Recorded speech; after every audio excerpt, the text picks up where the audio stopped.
आएगा वेमता पाकिस्तानी फैमिली क्या रखे। कैसे हैं आप सब? मेरा नाम जाद मैं है। ना नदीम। तो यार तुर्की ने पाकिस्तान को लात मार कर भारत को चुना तो पूरे पाकिस्तान को पड़ गए मिर्गी के दौरे। अच्छा। लेकिन अब ये वॉच करते हैं हाँ। आखिर कैसे तुर्की ने भाई पाकिस्तान को छोड़ दिया है और भारत को अपना लिया। तो कौन ऑन करते हैं स्टार्ट। ये इतिहास में कह लो पहली बार हो रहा है टर्की ओपनली ब्रेजनली पाकिस्तान के अगेंस्ट जाकर इंडिया को सपोर्ट कर रहा है। मई 10, 2023 को G20 की यूथ समिट Y20 में पाकिस्तान को एक मेजर सेटबैक मिला। ये मीटिंग जम्मू एंड कश्मीर के श्रीनगर में हुई थी, एक ऐसे एरिया में जो पाकिस्तान के हिसाब से डिस्प्यूटेड टेरिटरी है। लेकिन इस मीटिंग को पाकिस्तान के सबसे बड़े एलाय टर्की ने अटेंड करके पाकिस्तान और पूरे दुनिया को इंडो टर्किश रिलेशंस का एक क्लियर मैसेज दे दिया। इस मूव से पाकिस्तान इतना बिट्रेड फील कर रहा है कि उसके फॉरेन मिनिस्टर बिलावल भुट्टो ने इंडिया को इंटरनेशनल लेवल पर यह धमकी तक दे दी कि पाकिस्तान भारत को सही वक्त पे इसका ऐसा जवाब देगा कि वो याद रखे, क्योंकि इस सिचुएशन के डायनामिक्स ही काफी इंटरेस्टिंग है। चाइना ने अपने एलाय पाकिस्तान का सपोर्ट करते हुए Y20 समिट को बॉयकॉट तो किया, लेकिन टर्की ने काफी अनएक्सपेक्टेडली अपने वेस्टेड इंटरेस्ट सामने रखकर ये मीटिंग अटेंड कर लिया। अब पाकिस्तान अपने दोस्त को ऐसे इंडिया के पास जाते हुए देखकर चुप थोड़ी ना बैठने वाला।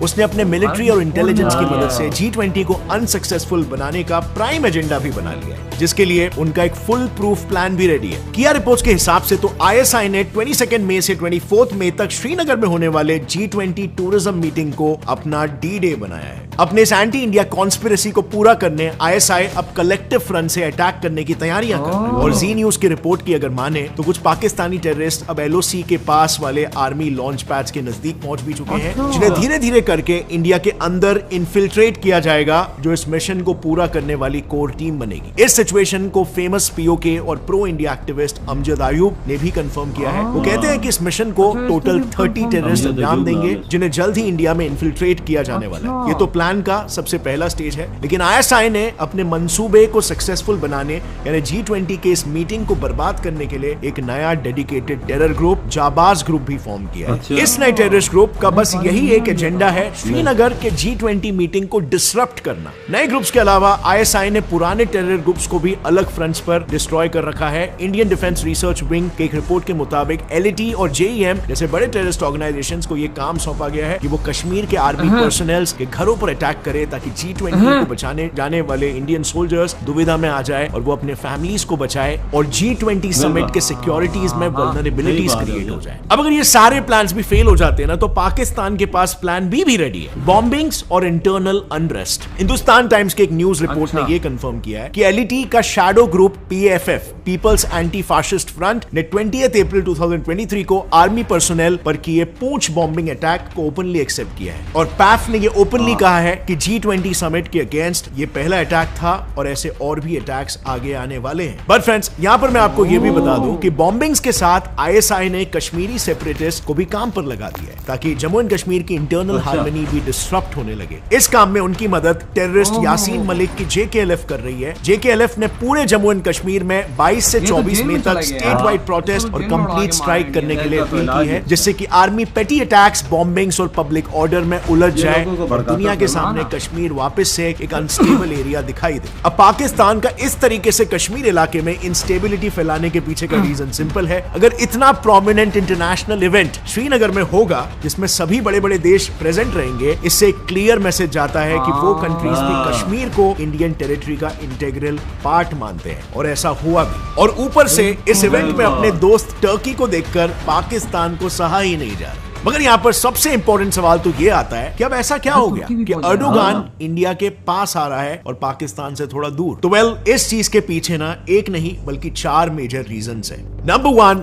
United political front. अब आप में से बहुत से लोग जानते होंगे कि टर्की में इलेक्शंस चल रहे हैं। वहां के ऑपोजिशन पार्टीज ने एक United front table of 6 form कर लिया है, जिसमें टोटल 6 पार्टीज हैं। ये अब मिलकर एकजुट होकर अर्दोगान की 20 साल से चलती आ रही पोजीशन को चैलेंज कर रहे हैं। एंड सरप्राइजिंगली कर्ड्स, जो पूरे पॉपुलेशन का 20% हिस्सा है और जो खुद टेररिज्म के अगेंस्ट है, वो भी इस फ्रंट यानी कि एंटी अर्दोगान आइडियोलॉजी के साथ ऑपोजिशन से मिल चुके हैं। बट इस ऑपोजिशन फ्रंट की एक और एक बात अर्दोगान को परेशान कर रही है। उनका प्रो इंडिया स्टैंड्स। इंडिया को लेकर प्रेसिडेंशियल कैंडिडेट सिनान ओगान का काफी पॉजिटिव स्टैंड्स है। वो कहते हैं कि उनके इलेक्ट होने पर वो एक सेपरेट इंडिया स्पेसिफिक पॉलिसी बनाएंगे ताकि इंडो टर्किश रिलेशन और भी ज्यादा फ्लरिश हो। अब ये लॉजिकल भी है क्योंकि currently Indo Turkish trade $9 billion का है, जिसे वो $100 बिलियन तक बढ़ाने का विजन रखते हैं। ओगान ने यह भी कहा कि इंडिया एक स्टेबल इकोनॉमी होने के साथ साथ वर्ल्ड की लार्जेस्ट डेमोक्रेसी भी है, और सबसे मेजर बात यह है कि इंडिया टर्की का एक इंपॉर्टेंट नेबर है। और ओगान के ये बयान टर्की और इंडिया के स्ट्रॉन्ग पॉलिटिकल अलायंस बढ़ाने में बहुत काम आ गए। इनफैक्ट ओगान ने इंडिया में हुए चाइनीज इंकर्जन्स को भी क्रिटिसाइज किया और इसमें टर्की इंडिया के साथ होने की बात कही। ऑपोजिशन के इस डेमोक्रेटिक एजेंडा की वजह से अर्दोगान की पॉपुलैरिटी लिटरली 41.5% पर गिर गई। अब बात करते हैं रीजन नंबर 2 की, जो है अर्थक्वेक्स। अर्दोगान के इस घटते पॉपुलैरिटी को और कम करने के लिए टर्की में डेडली अर्थक्वेक्स आ गए, जिसमें 50,000 लोगों की मौत हुई। इसी दौरान वहां के लोगों का यह भी कहना है कि उनकी सरकार ने उन्हें ऐसे ही अनअटेंडेड छोड़ दिया। हिटेड एरियाज में कोई रेस्क्यू टीम भी पहुंच नहीं सकी और इस वजह से कैजुअलिटीज बढ़ गए। मगर वहीं पर इस डिजास्टर से बचाने इंडिया ने एक अलग स्पेशल रेस्क्यू ऑपरेशन दोस्त को इनिशिएट किया, जिससे टर्की में इंडिया का सॉफ्ट पावर और भी बढ़ गया। Reason number 3, economic crisis. Erdogan के प्रॉब्लम्स बस यहीं पर खत्म नहीं हुए। इन सब पर ट्रिगर पॉइंट बना टर्की का इकोनॉमिक क्राइसिस। बात कुछ ऐसी है ना कि टर्की अब भयंकर लिविंग क्राइसिस से गुजर रहा है। वहां की करेंसी 4 टाइम्स गिर चुकी है और आज वहां पर कंडीशन कुछ ऐसी हो गई है कि टर्किश सिटीजंस अपने करेंसी लीरा की जगह पर US डॉलर होल्ड करना ज्यादा प्रेफर कर रहे हैं। इतना ही कम था तो वहां लोग अपने फंड्स को देश के बाहर डाइवर्ट कर रहे हैं। वहां पर कॉस्ट ऑफ लिविंग इतना बढ़ चुका है कि टर्किश सिटीजंस का यह कहना है कि पहले वो 150 से 200 लीराज में 4-4 बैग्स ग्रोसरीज खरीदते थे, लेकिन अब सिर्फ 2 बैग्स भी मुश्किल से आती है। बेसिकली वहां पर फूड प्राइसेस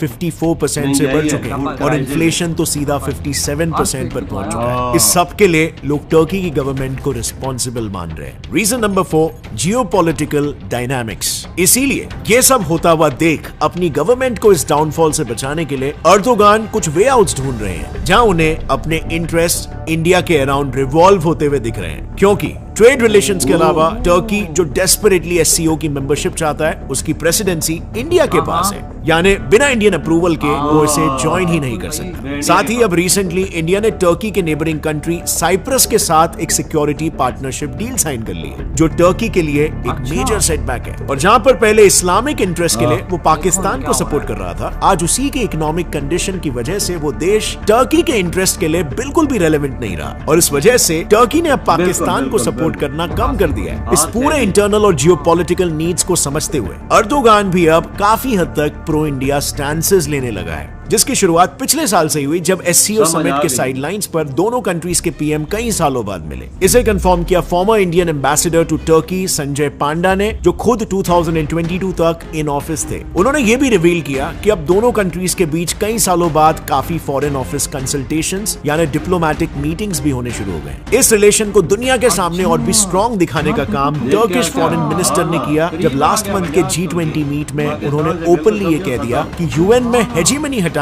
रिफॉर्म्स की जरूरत है। अब ये सेम स्टैंसेस इंडिया कई सालों से रखते आया है और इन्हीं सारे एक्शन से टर्किश गवर्नमेंट अब प्रो इंडिया स्टैंड ले रही है। मगर अर्दोगान को इस इलेक्शन में कांटे की टक्कर मिल रही है और ये अच्छा खासा चांस है कि शायद इस बार अर्दोगान इलेक्ट होके ना भी आए, क्योंकि अर्दोगान ने करीब 49.51% वोट्स हासिल किए, जबकि दूसरी ओर कंटेंडर केमाल किलिकदारोग्लू ने 44.8% हासिल किए। बट यहाँ पर किंग मेकर का काम कर सकते हैं सिनान ओगान, जिन्होंने 5.17% वोट्स हासिल किए। अब बॉल यहाँ पर सिनान ओगान के कोर्ट में है, वो जिसके साथ कोएलिशन करना चाहेंगे बाजी वही मारेगा। और यहाँ पर ओगान अगर अपने वैल्यूज को लेकर काफी इंटेग्रल रहे तो शायद वो अर्दोगान को चूज ना करे, क्योंकि दोनों की आइडियोलॉजीज में अच्छा खासा अंतर है। अर्दोगान की पॉलिटिक्स ज्यादा रिलीजियस है तो वहीं पर ओगान की सेक्युलर। पर इस पर आगे क्या होता है और एंड मोमेंट पे बाजी कैसे पलटती है ये तो वक्त ही बताएगा। But anyway friends, Indian context में अगर देखें तो अगर नई सरकार आती है तो ये इंडिया के लिए काफी बेनिफिशियल हो सकता है। जैसे for example benefit number 1, checkmating Pakistan and POK मामला। सो अभी भी टर्की की करंट गवर्नमेंट ने कई बार यूएन असेंबलीज में कश्मीर इशू को लेकर प्रो पाकिस्तानी स्टेटमेंट्स दिए। वहीं पर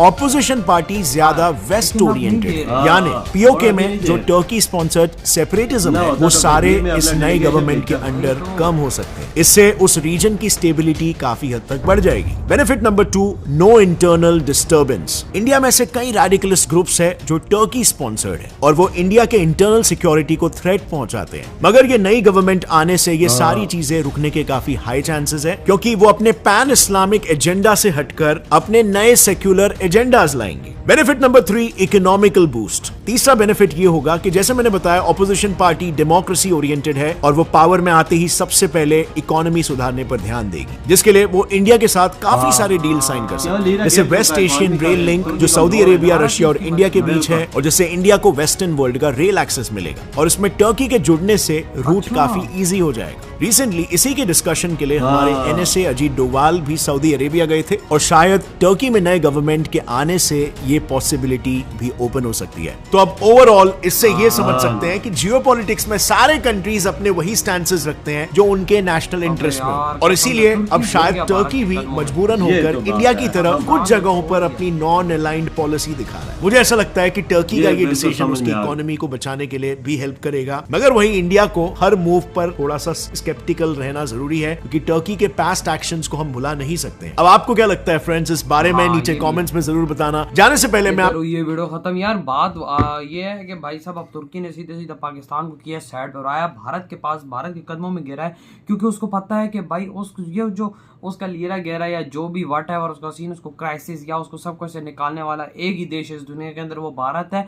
और अगर वो रिलेशंस अच्छे रखते हैं तो भाई साहब इनकी ट्रेड आपस में बढ़ जाएगी, इनका सब कुछ बढ़ जाएगा। $100 बिलियन तक की ट्रेड लेके जाने का इरादा है। ये देखो तुर्की बोल रहा है कि हम लोग भारत के साथ $100 बिलियन की ट्रेड लेके जाएंगे। बिल्कुल ये लेके जाएंगे। आजकल दुनिया भाई साहब अपने आप को देखती है, अपने मुफादात को देखती है, दूसरे को नहीं देखती। देखो ना G20 के अंदर आ गया, देखना अगर पाकिस्तान का दोस्त है, यानी उसने भी मान लिया कि भाई भारतीय कश्मीर, ये जो कश्मीर है, ये जो सारा कश्मीर है, ये भारत का बिल्कुल है। बिल्कुल बिल्कुल अपना डेलीगेशन भेजा जम्मू कश्मीर भाई में खसूसी तौर पे यूथ की मीटिंग हुई है, पाकिस्तान से हाथ खींचा है, उन्हें पता है इधर कुछ भी नहीं है, इन्होंने हमें दोस्ती का झांसा दिया तो और गलत रास्ते पे लगा। और भाई साहब वो देखो सीधा सीधा भारत के पास चला गया। आप देखो भारत, भाई भारत इस दुनिया की महाशक्ति है यार, सारे उसके आगे झुक रहे। तुर्की ने बोला कि भाई मैं क्यों पीछे रहूं, मैं भी भारत के आगे। उन्हें सब कुछ पता है ना, जलजला आया तो सबसे पहले पहुंचने वाला इंडिया का जहाज ही उधर लैंड किया, उनकी जाने बचाई, दवाइयां भेजी, अद्वियात भेजी, खुराक भेजी, अपने